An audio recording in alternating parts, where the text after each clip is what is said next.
Mm. Y a medida que vayan llegando la gente, se van incorporando a la clase. Buenos días, chiquillos y chiquillas. Este es el curso de ecología que dictamos para la carrera de ingeniería agronómica. Hoy día es día martes 9 de noviembre y son alrededor de las 9:45, un poquito más. La clase dura hasta las 10:30. Una clase cortita. Bueno, comenzamos la unidad número 3. Creo que la clase pasada di algunos inicios. Yo estoy al día con ustedes, excepto en el tema de la prueba, que la estoy corrigiendo. Aquí tengo las pruebas para que vean.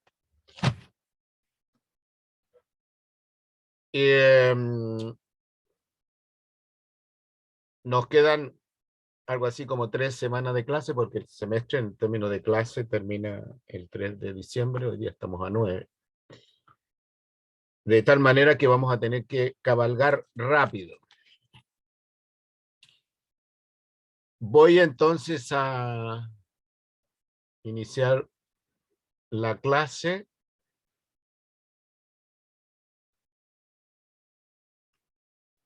Aquí llegaron más. Vamos a hacerlo. Le vamos a abrir la puerta.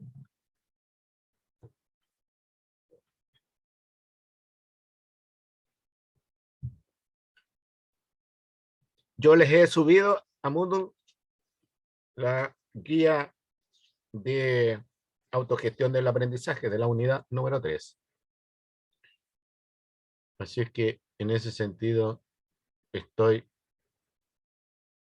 poca con ustedes. Bueno, en esta tercera unidad vamos nosotros a concentrarnos en el tema de la biodiversidad, con énfasis, por supuesto, en la biodiversidad chilena. ¿Por qué? Primero porque la biodiversidad a nivel general está teniendo problemas, y por supuesto a nivel nacional también, y los ingenieros agrónomos tienen parte de responsabilidad ahí con el uso, ¿no es cierto?, de insecticidas, en general con el uso de pesticidas, fertilizantes, y la transformación del paisaje natural en zonas cultivadas.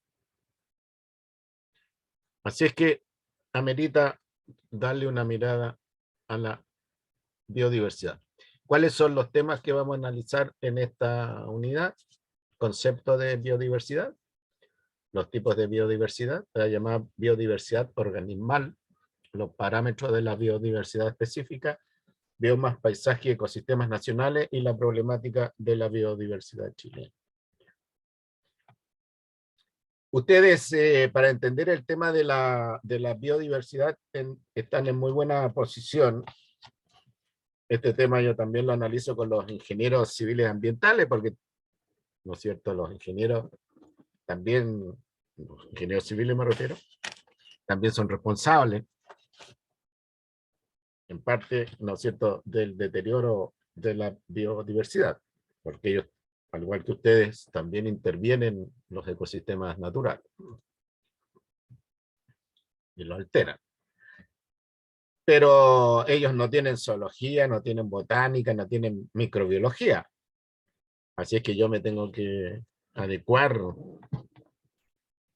al nivel de conocimiento que tienen ellos. Con ustedes es distinto, porque ustedes, para entender, por ejemplo, la diversidad organismal, tienen varios cursos de botánica, tienen cursos de zoología, tienen cursos de microbiología.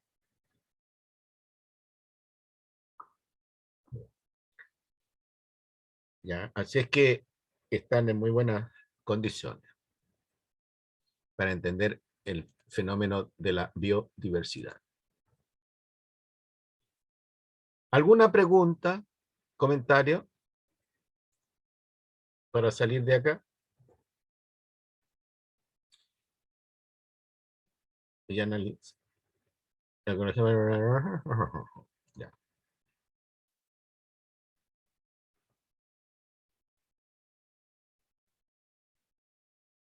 Ignacio Portilla.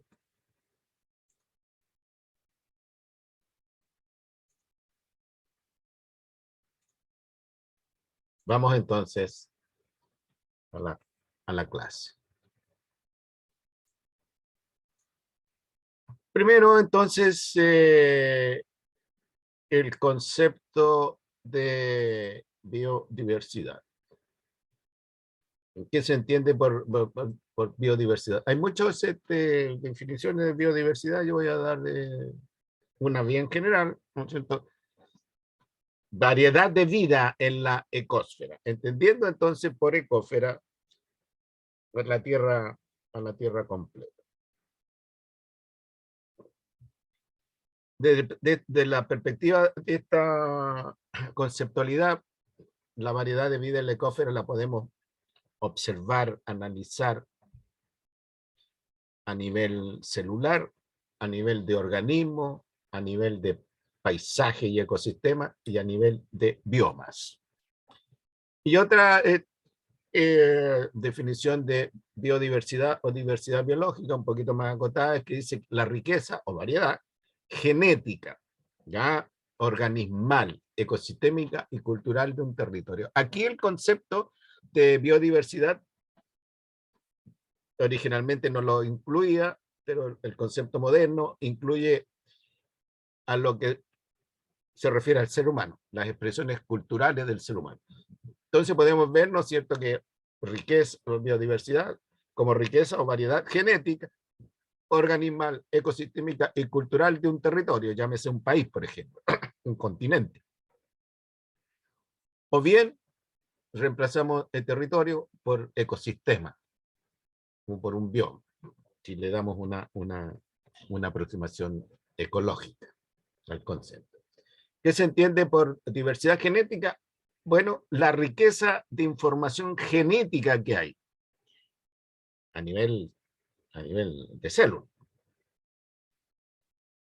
lo que encontramos en los cromosomas. ¿Qué se entiende por diversidad organismal? La diversidad de organismos que hay. Entendiendo por organismo, ¿no es cierto?, a usted, a un perro, ¿no es cierto?, una paloma, un gato, qué sé yo. ¿Qué se entiende por diversidad ecosistémica? ¿No es cierto? La variedad de ecosistemas que existen en un determinado territorio, en un determinado bioma. Acuérdense que yo hago casi sinónimo ecosistema con paisaje. ¿Cuál es la diferencia entre un paisaje así simplemente? Que no tiene una organización ecológica. En cambio, un ecosistema es un paisaje con una cierta organización ecológica. Aun cuando la mayoría de los paisajes sí tienen una cierta organización ecológica. Entonces, un paisaje que si yo puede ser una ciudad y ahí, ¿no es cierto?, tener problemas para encontrar una organización ecológica. Pero un paisaje como la cuenca del río Elqui, por ejemplo, ¿no? Si yo me paro en la loma del Cerro Grande y miro hacia la cordillera, bueno, ahí veo un paisaje y ahí hay una organización ecológica. Desde el punto de vista cómo están puestos a las distintas unidades menores del paisaje y, ¿no es cierto?, los intercambios que hay entre estas unidades y los organismos que están ahí y los roles que cumplen los organismos. Ahora, ¿cuál es el hecho fundamental de esto? Que los organismos que han habitado la ecosfera desde la aparición de la vida, ¿no es cierto?, hasta la actualidad, han sido muy variados. Los seres vivos han ido evolucionando continuamente. Ahora, a lo largo de la historia de la vida en la Tierra, han habido oleadas de extinción, o sea, han desaparecido especies de la faz de la Tierra. Y en otros periodos de la Tierra han habido oleadas de evolución, o sea, han aparecido nuevas especies, ¿ya?, de seres vivos sobre la Tierra. ¿Ya? Esta dinámica es un proceso natural. Emergen nuevas especies, desaparecen otras. No hay, según la ciencia, ¿no es cierto?, no hay ninguna especie que tenga la capacidad para vivir al infinito. Las especies emergen, se hacen fuertes, se agotan y desaparecen, como en los imperios. Entonces, un fenómeno natural. ¿Qué es lo que está ocurriendo al presente? Que la tasa de extinción de especies está siendo muy rápida, comparado con periodos geológicos pasados. Y segundo, que la causa principal de esta extinción de especies es el ser humano, por la alteración de los ecosistemas. Entonces, así como se prevé una situación relativamente dramática si el cambio climático sigue aumentando para los próximos 100 años, también se prevé una situación un tanto dramática respecto de las especies que conforman la ecósfera para los próximos 100 años. Responsable principal, el ser humano. Entonces nosotros estamos conscientes de la situación. Y por un lado, sabemos el riesgo que eso implica para nosotros mismos, pero también hay una situación de incomodidad ética.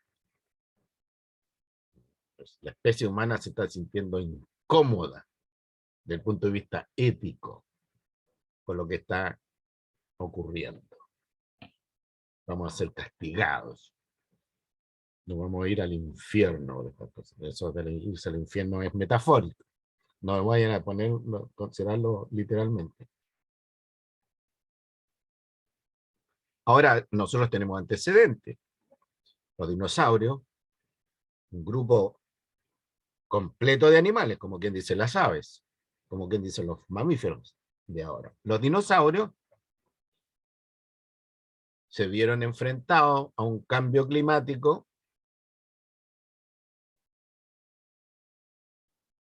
de causas naturales, el cambio climático.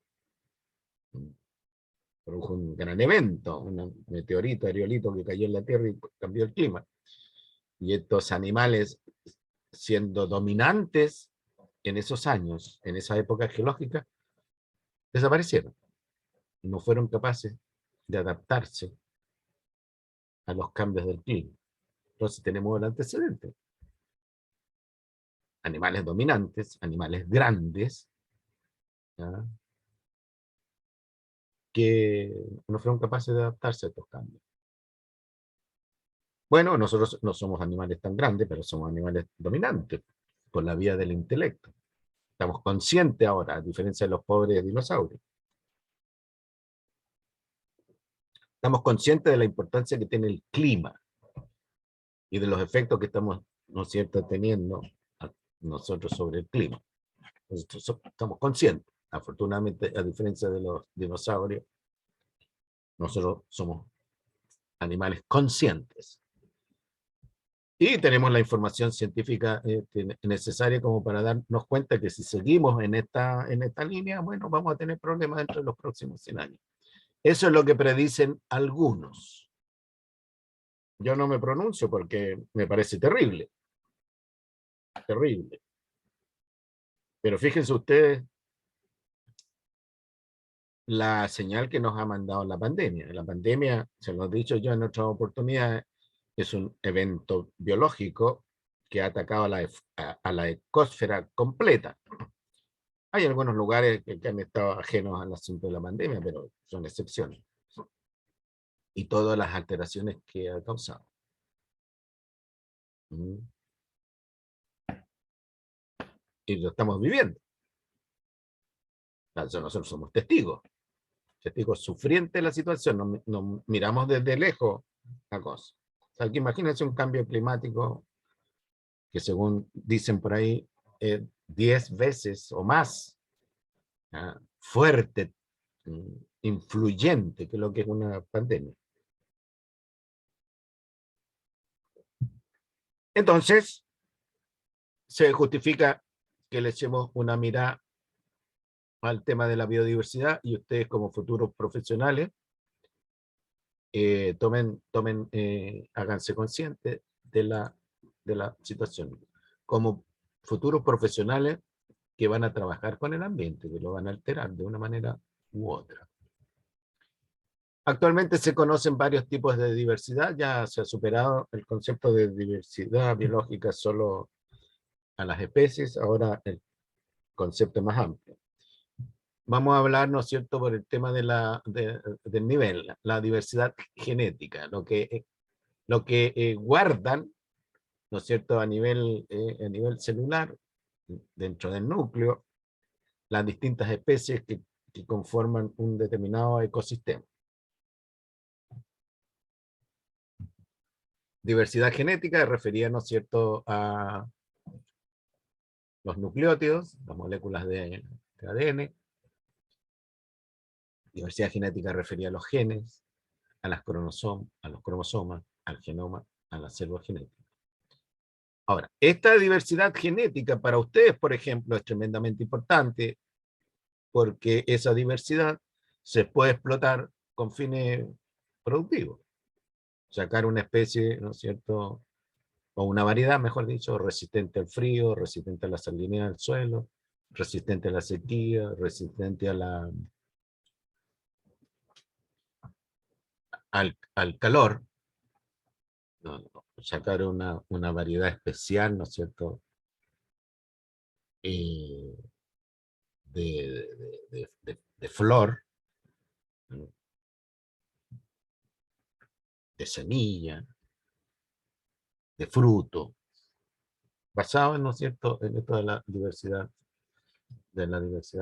genética. O sea, para las personas que trabajan en ingeniería genética, la diversidad genética, ¿no es cierto?, es tremendamente importante. Y hay gente, grupos de investigadores que se dedican a recorrer el mundo, ¿no es cierto?, buscando algunos géneros de plantas, ¿no es cierto?, y ahí estudian, ¿no es cierto?, la estructura genética del género de planta en distintas partes del mundo para ver la diversidad que hay y la potencialidad económica que puedan tener esa diversidad. Afortunadamente, en muchos países la diversidad genética ahora está protegida por ley. Pues, ¿no? O sea, cualquier investigador extranjero que llegue aquí y se lleve muestras de planta, lo hace de manera ilegal. Y la historia ha mostrado, ¿no es cierto?, que gracias a la mejora genética ha sido posible lograr variedades que tienen características, como decía, de resistencia a ciertas condiciones del medio ambiente o de mayor productividad frente a ciertas condiciones del medio ambiente. Hay toda una historia ligada, por ejemplo, a las orquídeas, a a las plantas con bulbos que producen flores, etc. Después tenemos nosotros la diversidad organismal. La diversidad organismal se refiere a usted, a mí, a los individuos, tal como lo estudiamos en ecología del individuo. Y aquí tenemos, ¿no es cierto?, la población. Recuerden que definimos como población un conjunto de individuos, ¿no es cierto?, de una misma especie, que viven en un mismo territorio al mismo tiempo. Después tenemos las especies, conjunto de individuos similares entre sí, que tienen la potencialidad de dejar descendencia fértil si se entrecruzan. Ahora bien, si estamos hablando de una especie que tiene una amplia distribución geográfica, bueno, en esa amplia distribución geográfica podemos encontrar grupos de individuos con características distintas entre estos grupos. Y esos grupos, ¿no es cierto?, conforman lo que se llama la subespecie. Siguen siendo una especie, porque si individuos, ¿no es cierto?, pueden cruzarse, van a dejar descendencia fértil. En el momento en que esos grupos de individuos, que son más o menos diferentes, se cruzan y no dejan descendencia fértil, entonces estamos hablando de una especie incipiente, una especie nueva, incipiente. Bueno, después tenemos los géneros, la familia, géneros, familias, órdenes, clases, filum, divisiones, reinos. Esto ya se refiere, ¿no es cierto?, algo que conocen ustedes bastante bien por las clases de zoología y la clase de botánica, la organización taxonómica. Entonces, un determinado territorio puede ser, respecto a una familia, muy diverso en términos de género. O bien, un determinado territorio puede ser muy diverso en familias, en términos de orden, y así sucesivamente.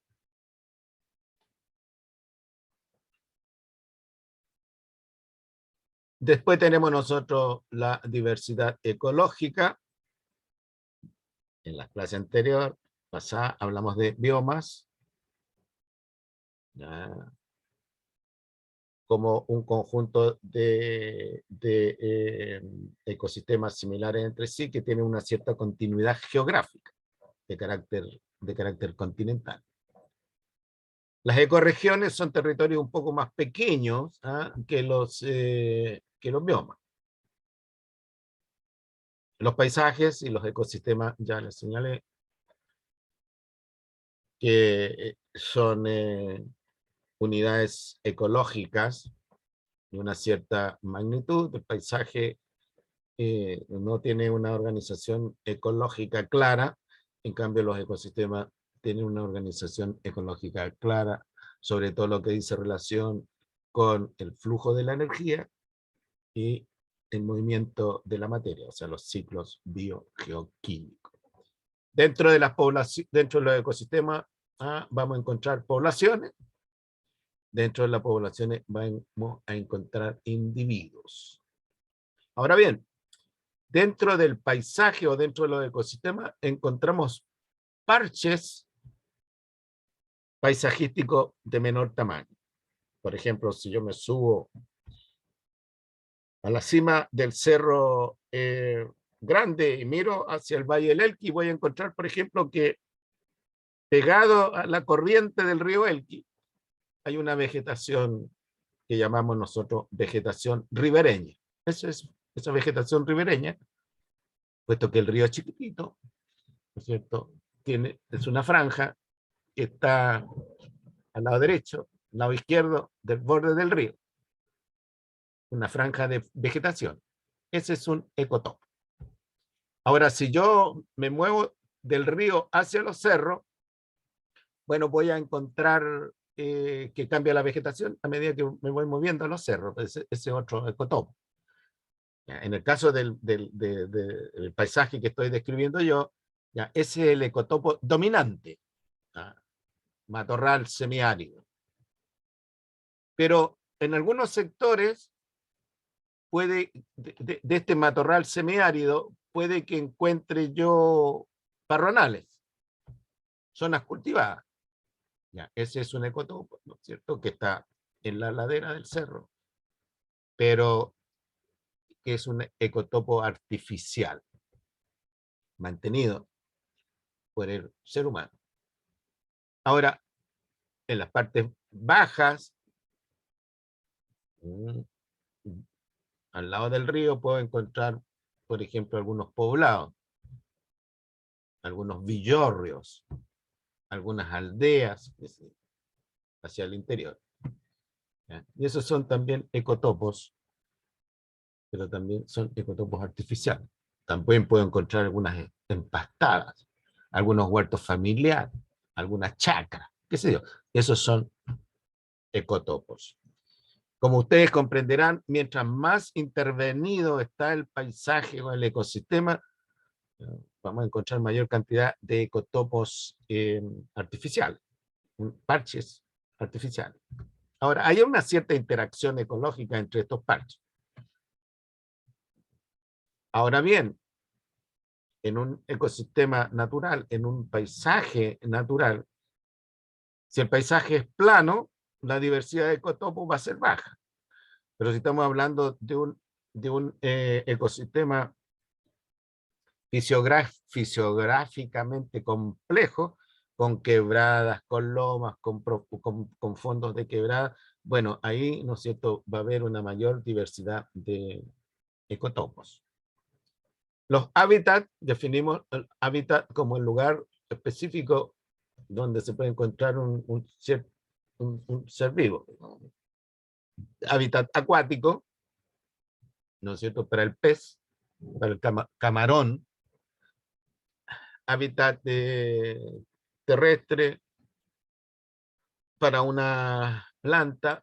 El suelo constituye un hábitat para los animales que viven en el suelo, pues las lombrices de tierra, ácaros, colémbolos, ratones que viven enterrados en el suelo, etc.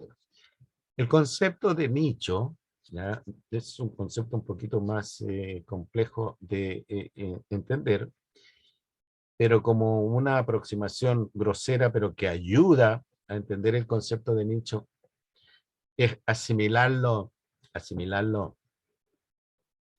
a la palabra nicho como aquel espacio donde se guarda un cajón, una construcción, en el cementerio, donde se guarda un cajón que contiene un muerto.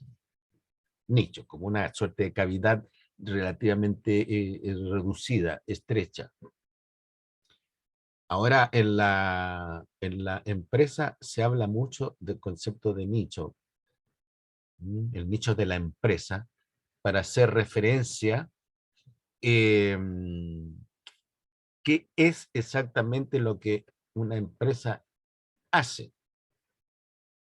¿ya?, en términos de lo que produce, en términos de lo que en términos de lo que produce o en términos de los servicios que presta.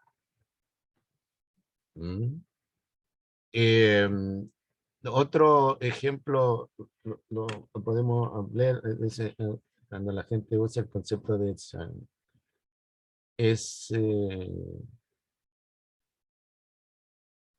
es algo, ¿no es cierto?, para referirse, por ejemplo, a una película, a un restaurante, una otra actividad, es muy de nicho, dando a entender que se atiende a un grupo muy reducido y específico de personas. Por ejemplo, esa discoteca es muy de nicho. ¿A quién atiende? A los gays. Los que no son gays no, se sienten raros si van ahí. O bien, ¿no es cierto?, ¿a quién atiende? A gente de la tercera edad, ¿no?, que son jóvenes ahí. Es nicho. Ecológicamente, nicho se define como un espacio, ecológicamente se define como un hiperespacio que está definido tanto por variables físicas, químicas y biológicas para una determinada especie en cuestión. El ser humano, por ejemplo, tiene un nicho ecológico amplio. Pero hay otros organismos que son más especializados y que tienen un nicho ecológico reducido. Dicho en otras palabras, ¿cierto?, en un ecosistema pueden existir en función pocas variables físicas, pocas variables químicas, pocas variables ecológicas, perdón, biológicas. Entonces, si esas variables físicas, químicas y biológicas cambian, ese organismo puede que desaparezca de ahí, no cumpla la función que le corresponde.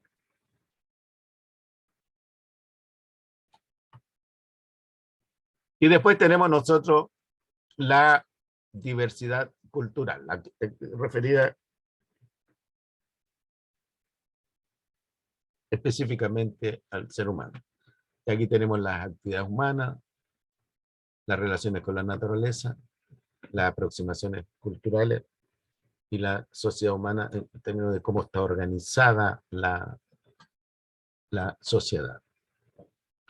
Ahora, el tema de las relaciones con la naturaleza es un tema bastante contingente, porque la gente está cada vez más sensible de las relaciones con la naturaleza. Por ejemplo, en el caso de ustedes, para aplicar un programa de pesticidas, por ejemplo, tienen que pedir permiso, de estar todo reglamentado. Y eso es una forma de proteger, ¿no es cierto?, los impactos negativos que puede significar la aplicación del pesticida. Ejemplo, el conflicto Dominga es otro ejemplo que muestra el interés de la gente en los últimos años por las condiciones de la naturaleza, la protección a los animales, la protección a las plantas, etc. La diversidad cultural se refiere a las distintas formas de actividades humanas. O sea, por ejemplo, si estamos aquí en el Valle del Elqui, ya hay agrupaciones humanas, bueno, ¿qué es lo que hacen? Tenemos los ganaderos, los campesinos, los cabreros, los parceleros, los chacreros, la gente de la ciudad, etcétera. Las actividades humanas.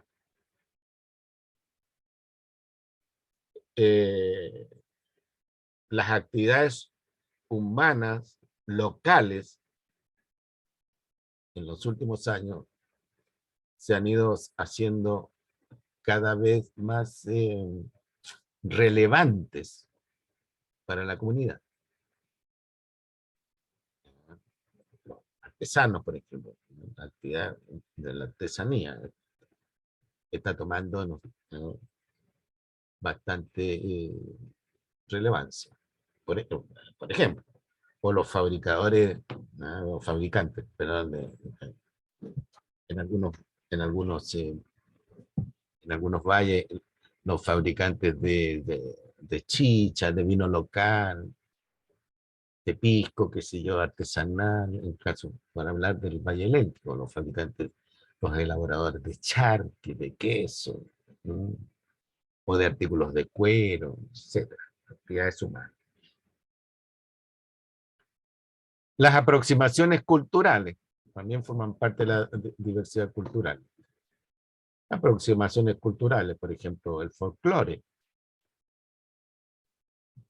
la fiesta religiosa, los rodeos, los partidos de fútbol, los carnavales. Se los menciono porque ustedes del trabajo con el agro son personajes de campo, no personajes de oficina, personajes de campo. Bueno, en el campo van a encontrar una gran diversidad cultural. Si no, vean estos programas que muestran en la televisión, ¿no es cierto? Gente que prepara platos, comida local, las fiestas locales, las fiestas religiosas, las fiestas de la vendimia, etc.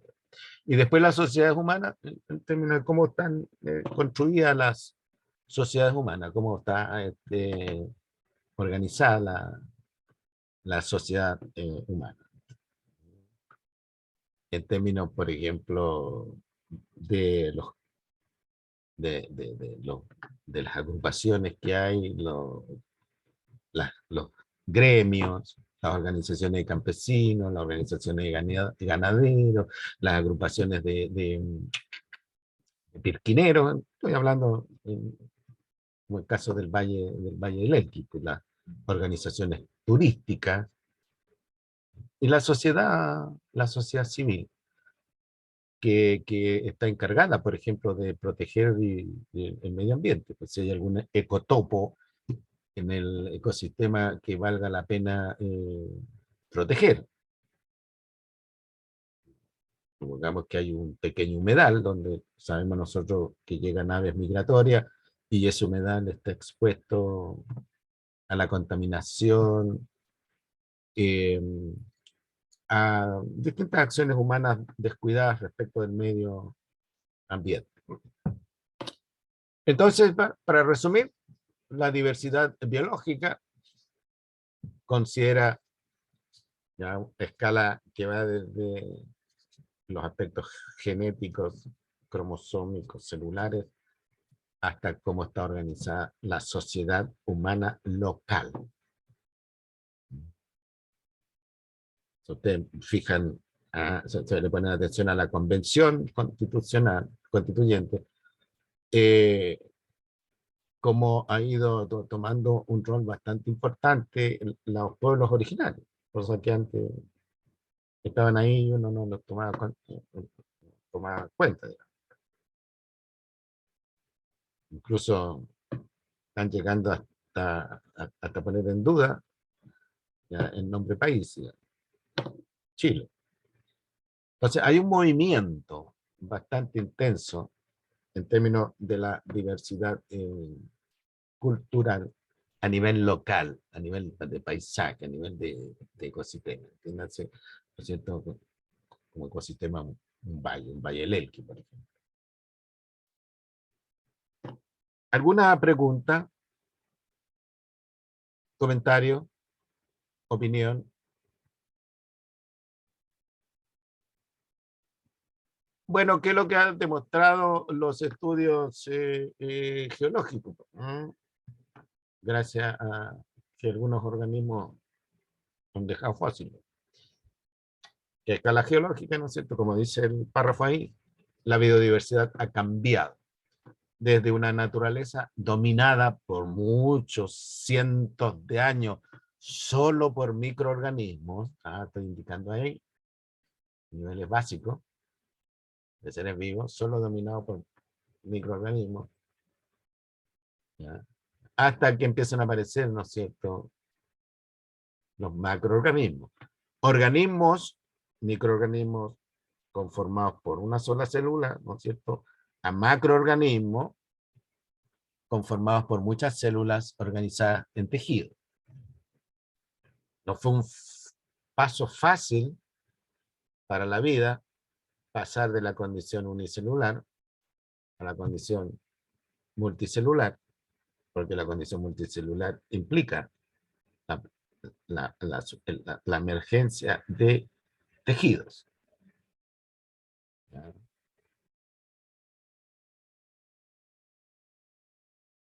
En el caso de los animales, recordarán ustedes que en los parazoos y en los mesozoos, animales existentes en la actualidad, que son pluricelulares, pero no hay tejidos verdaderos. Por eso se consideran, ¿no es cierto?, subreinos primitivos, que están en la base del reino animal, porque dice relación con su origen. Bueno, ¿no es cierto?, hasta ir avanzando evolutivamente e ir emergiendo organismos cada vez más complejos. Nosotros, los seres humanos, somos organismos complejos, particularmente por nuestra capacidad de razonamiento.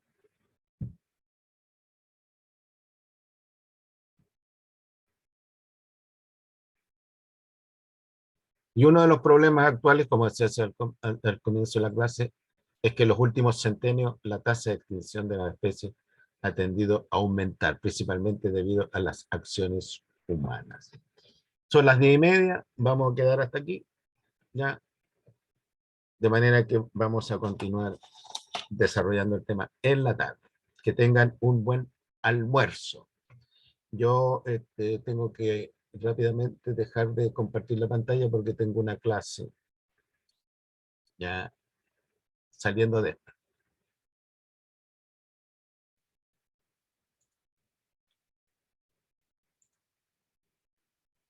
Chao, profe, cuídese. Chao, igual.